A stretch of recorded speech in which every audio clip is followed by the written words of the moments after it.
Alisema hivi, acheni uwake kwa sababu tuliwaambia watoke wapishe mradi, walikuwa wanakataa. Hichi ndicho walichokuwa nakihitaji. Ndio aliongea hii kauli.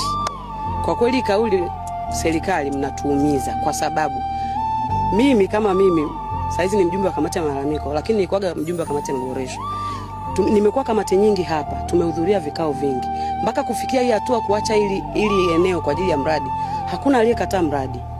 Ndio tulivutana sana, lakini hakuna aliyekataa mradi. Lakini mwisho wa siku tumekubali mradi, na kikao cha mwisho tumekaa kama wiki 3 kama sio mwezi nyuma. Tukakubaliana tutoe watu wote ili tuachie eneo zima la mradi mtujengee soko.